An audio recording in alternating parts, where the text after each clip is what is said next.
1893. A ship called the Flying Prince, docked on the Willamette River, needs 22 more crew before it can sail. And the captain has already paid a Portland boarding house operator named Joseph Kelly $30 a head to deliver them. Kelly, a man who, by his own later account, shanghaied roughly 2,000 people over a 15-year career, spots an open trapdoor in a sidewalk near a saloon and climbs down looking for easy targets. What he finds instead are 24 men already inside, 10 of them dead. They'd broken into what they thought was the saloon's liquor cellar next door, tapped a keg, and drank themselves into a stupor, only it wasn't whiskey. It was embalming fluid from the undertaker's shop they'd actually broken into by mistake.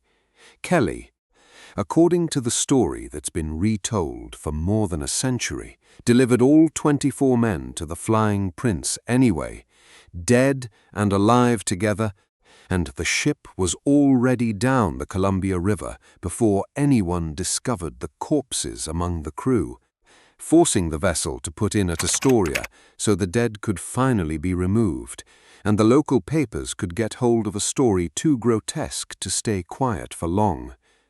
That story is real, documented in local newspaper coverage from the period, and genuinely horrifying on its own merits, no embellishment required. What's less real, despite showing up in nearly every modern tour of Portland's old town, is the specific claim that a coordinated underground tunnel network, complete with trapdoors called deadfalls, was built and maintained specifically to feed this trade. I want to separate those two things carefully, because one of them is Portland's actual, documented, court-verified history, and the other is a story that mostly got invented in the 20th century, decades after the practice it claims to explain had already ended. Here's what we're told, and it's the version every Shanghai Tunnels tour in Portland leads with. Beneath the saloons and boarding houses of Old Town and Chinatown, a connected network of underground passages ran from basement to basement, all the way to the Willamette waterfront, built specifically to move victims.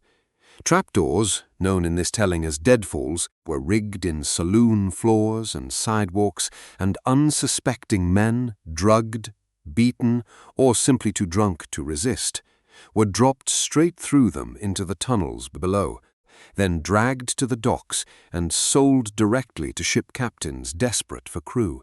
It's a vivid, specific, deeply cinematic version of events, complete with a dedicated vocabulary, deadfalls, crimps, holding cells.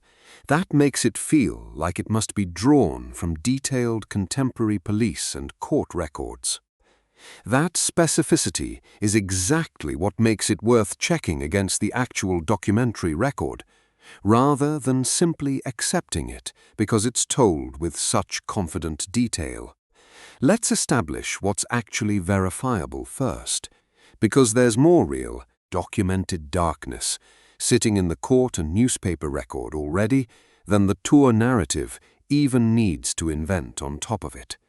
Shanghaiing, the practice of forcibly or deceptively recruiting men into involuntary maritime labor, was genuinely common in West Coast port cities through the second half of the 19th century, driven by a real, well-understood economic pressure. Life aboard a working sailing ship in this era was brutal, dangerous, and poorly compensated, and word of that reputation had spread widely enough that voluntary enlistment chronically failed to fill crews, especially in a growing Pacific Northwest port like Portland, competing for sailors against every other harbor on the coast. Ship captains, facing a departure deadline with an empty crew roster, had a powerful financial incentive to pay for bodies by whatever means got them delivered fastest, and boarding house operators known as crimps built entire businesses around meeting exactly that demand, using drugged drinks, debt manipulation, and outright kidnapping to deliver men who often woke up already at sea with no memory of agreeing to anything. If a true crime story this well documented, resting on actual court records rather than tour guide flourish, is the kind of forensic history you want more of, subscribe to the Historia Archive right now. Because separating the verified record from the embellishment is exactly what this investigation is built to do. It helps to understand exactly why Portland specifically became such a notorious center for this practice, because it wasn't random. By the late 19th century, Portland had grown into one of the busiest lumber and grain export ports on the entire Pacific coast, with a nearly constant stream of sailing vessels arriving to load cargo bound for markets around the world. Every one of those ships needed a full crew before it could legally depart, and the outbound voyages from Portland, often long, difficult passages around Cape Horn or across the Pacific, were exactly the kind of assignment experienced sailors actively avoided when they had any other option. That gap between constant demand and chronically insufficient voluntary supply is what created the market crimps were built to exploit, and Portland's specific position as a major lumber port with a comparatively small resident sailor population made that gap wider and more lucrative to fill by illegitimate means than in many other West Coast harbors. Joseph Kelly, known to history by his nickname Bunco Kelly, is the most thoroughly documented individual crimp operating in Portland during this era, and his career gives us a genuine, court-tested benchmark for what the real practice actually looked like. He ran a sailor's boarding house, and by his own later boasting, personally shanghaied close to 2,000 men and women across roughly 15 years starting in 1879. His activities extended into related criminal territory as well. He testified in an 1893 opium smuggling trial connected to the broader crimping economy, and in 1894 he was convicted of second-degree murder after a man named George Sayers was killed during a failed Shanghaiing scheme tied to an opium scam gone wrong. Kelly was sentenced to life imprisonment and eventually released around 1908 following a pardon, a sentence and a release, both entered into the official record of the Oregon court system, rather than surviving only as second-hand rumor. That's not folklore. That's a documented criminal conviction on the public record, complete with trial testimony and a sentence handed down by an actual court, describing exactly the kind of predatory operation the tunnel legend claims to be illustrating. The Flying Prince incident with the embalming fluid deaths is also real, widely reported at the time and confirmed in local newspaper coverage from the period. Portland's Shanghaiing history does not need an invented tunnel network to be dark. It was already dark enough on the surface, in saloons, boarding houses, and court records that survive to this day. It's worth walking through how the ordinary version of this crime actually worked, because the mundane mechanics are almost more unsettling than the tunnel version, precisely because they required so little in the way of hidden infrastructure. A crimp like Kelly typically operated in plain sight, running a boarding house that advertised itself as legitimate lodging for sailors between voyages. Targets were identified in saloons, sometimes sailors between ships looking for a bed, sometimes men with no maritime background at all who simply wandered into the wrong bar on the wrong night. A drink laced with laudanum or a similar sedative, sometimes called a Mickey Finn by the era's own slang, was enough to render a man unconscious or thoroughly disoriented within minutes, at which point he could simply be walked, carried, or wheeled out the front door onto a public street by men who, to any passing observer, looked like friends helping a drunk companion home. No trapdoor was structurally necessary for any of this to work. A back room, a loaded cart, and a waterfront within easy walking distance were entirely sufficient, which is precisely why the documentary record from this period focuses on boarding houses, saloons, and street-level transport, rather than underground tunnel networks. The crime was efficient specifically because it hid in plain sight rather than requiring an elaborate hidden infrastructure to execute. Here's the first anomaly, and it's the one that separates verified history from popular legend most cleanly. Historians who have specifically gone looking for documented evidence connecting Portland's actual freight tunnel network, the real, physically existing tunnels that ran between basements and the waterfront for moving cargo to organized Shanghaiing operations, have consistently come up short. The Oregon Historical Society's own reference encyclopedia states plainly that little to no proof directly linking the tunnels beneath downtown and old Chinatown to Shanghaiing practices has ever surfaced. The tunnels themselves are real. Freight moving between waterfront warehouses and inland businesses genuinely did travel through underground passages built for exactly that mundane commercial purpose, avoiding the need to haul heavy cargo across busy street-level traffic. Portland's Old Town and Chinatown district sat directly against the Willamette waterfront, and connecting basement-level tunnels running from dock-adjacent warehouses to the storage cellars of businesses further inland solved a genuinely practical logistics problem. Letting goods move directly from ship to storeroom without ever competing with pedestrian and horse-drawn traffic on the streets above. That's the kind of unglamorous civil engineering solution nearly every busy 19th century port city developed in some form. Useful, sensible, and almost never the stuff of dramatic legend on its own merits. What's missing, despite decades of tour guide claims to the contrary, is a court record, a contemporary newspaper account, a police report, or any primary source from the actual period in question that documents a crimp using one of these specific tunnels through a trapdoor called a deadfall to move a specific victim toward the waterfront. That absence is worth sitting with for a moment rather than rushing past it the way most retellings of this story do. This isn't a case where the evidence is ambiguous or contested between two camps of credentialed historians.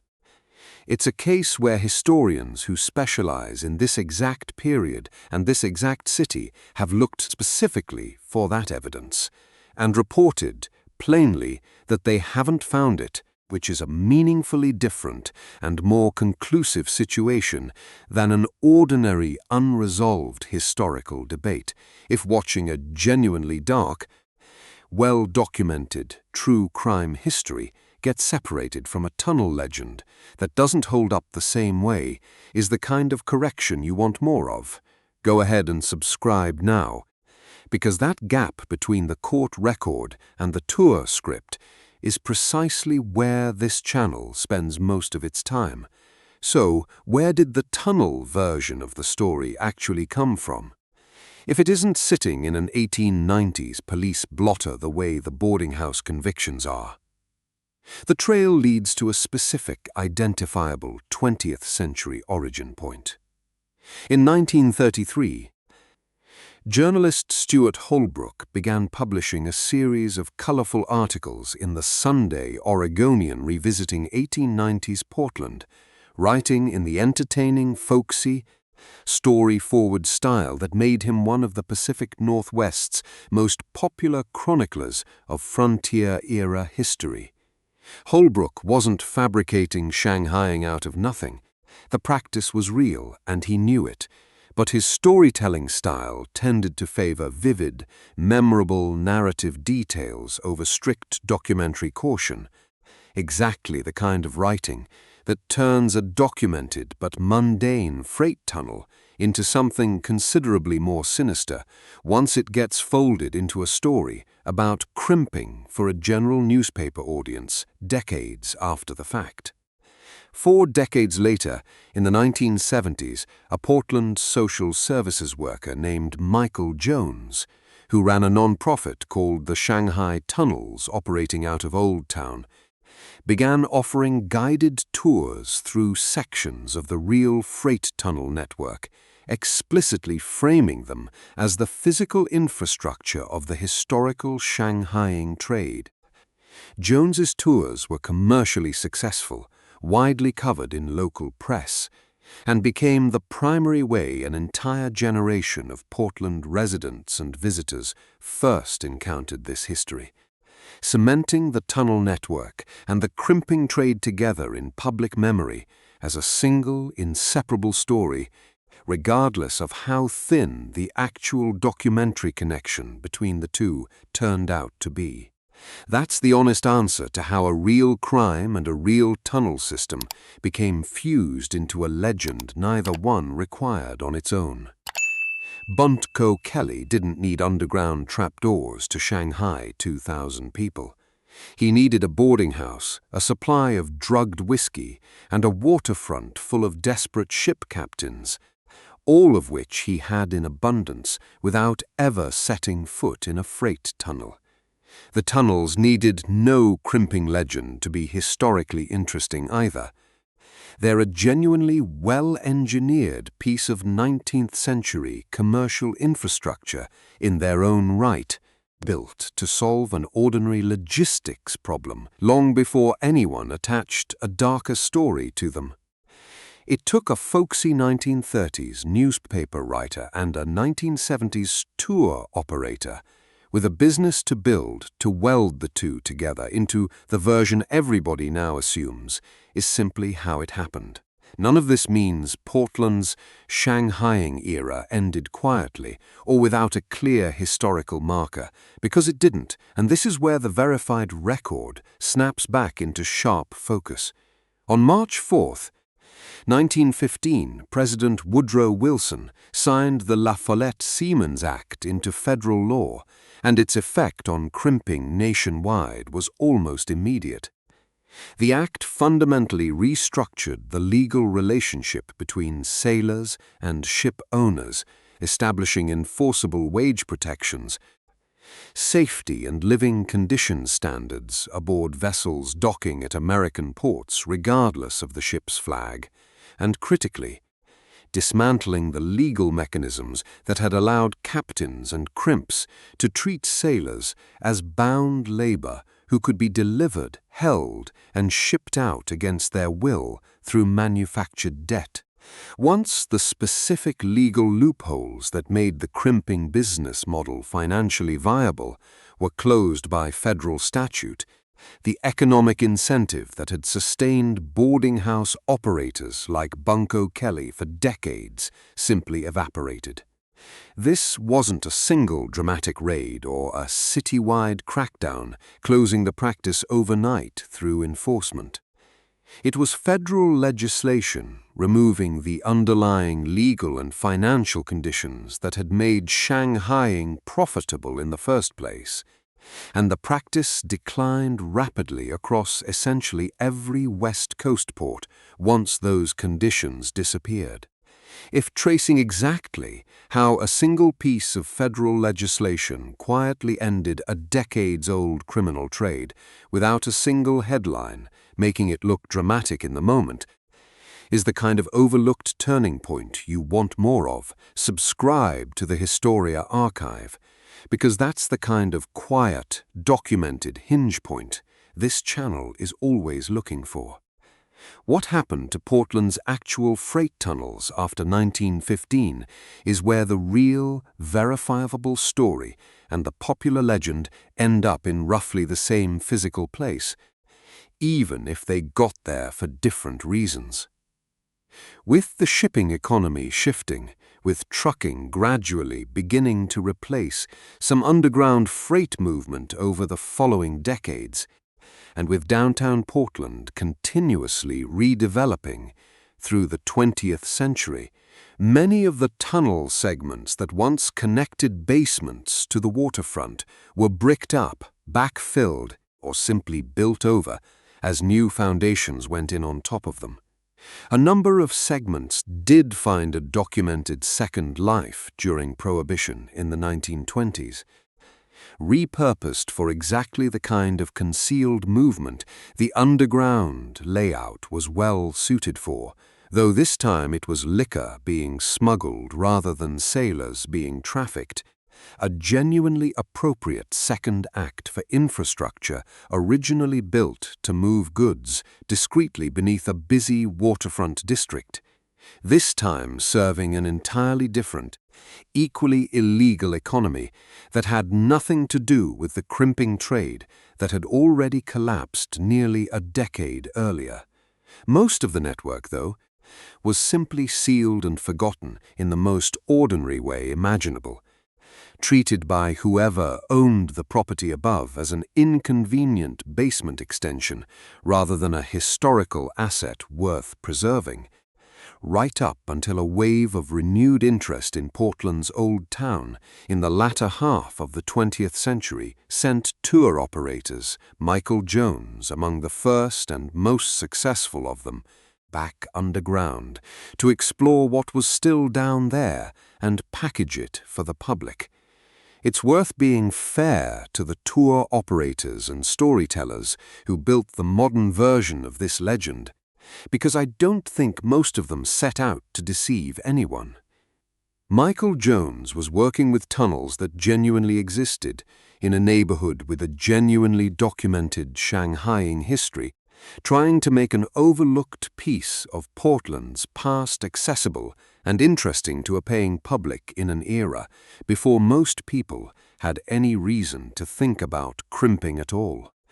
Stuart Holbrook was writing popular history for a general newspaper audience, not submitting a peer-reviewed academic paper, and the folksy, story-forward style that made his work so widely read is exactly the same style that tends to smooth over gaps in the documentary record with a compelling narrative leap.